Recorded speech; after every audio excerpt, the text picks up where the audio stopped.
about those folks who are always looking at it from a natural perspective. And so now you thought that you could conquer your Jericho symbolically. You thought that you could build a dirt ramp. How about we could have built up some towers to touch the walls? We could have got some ropes and threw them over the wall. We could have got some battering rams to let them down. We could have got some ladders to put them up. Those, amen, symbolize people who try to fight this thing in the natural. But I like how God does it.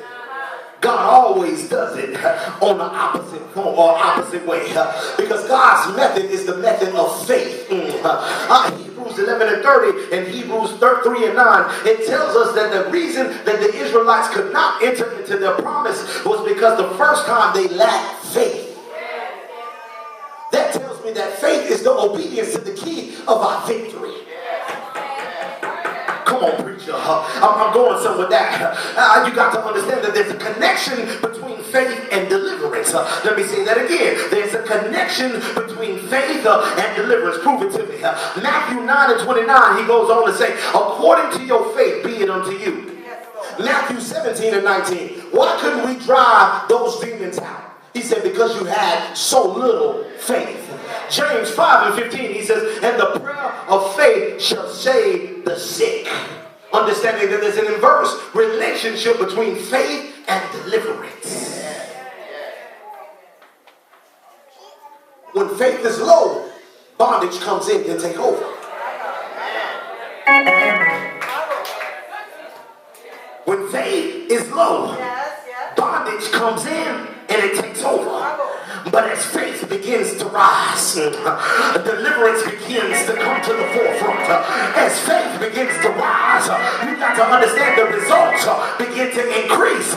So God takes you to what he calls the school of faith. He put a whole nation on a faith building program. The impossible had to become the possible.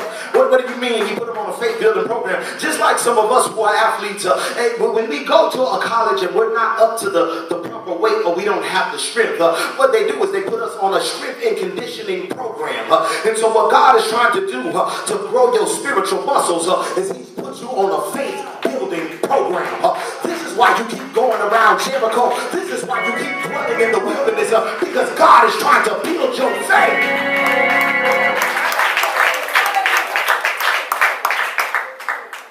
I'm almost done. Deuteronomy 1 and 28, Numbers 13, 31 through 33, it talks about how they marched around the city and they had observed what had intimidated them for so long. The walls were up to the sky, is what they said. The people are large and powerful. We are but grasshoppers in our own eyes. The thought was we cannot overcome it. The land, they eat up their inhabitants. Amen, amen. You got to understand. Have you had anybody like that in your circle? Because if you had somebody like that who was always professing the negative in your circle, then it's time to reposition. It's time to reposition your circle. It's time to recalibrate those people who are around you.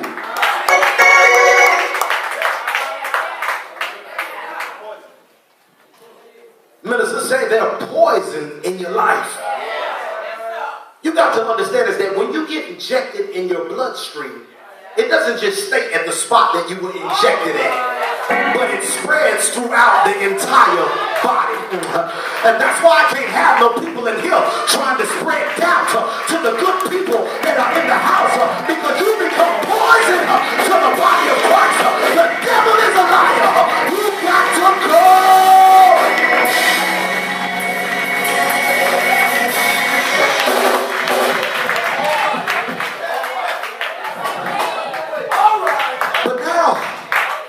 After 40 years in God's school of faith, they've seen God's hand at work. God provided manna. He provided quail. He provided water in the middle of the desert. He defeated the Moabites. He defeated the Ammonites. God's hand is at work. He dried up the Jordan River. And so now they became like David, who walked out and said, who is this uncircumcised Philistine who defies the armies of God? And now you got the haters coming in. Watch this.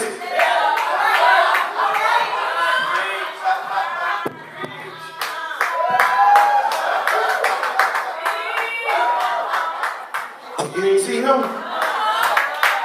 He too big for you to take out. But I like David's response. He said, nah, he too big for me to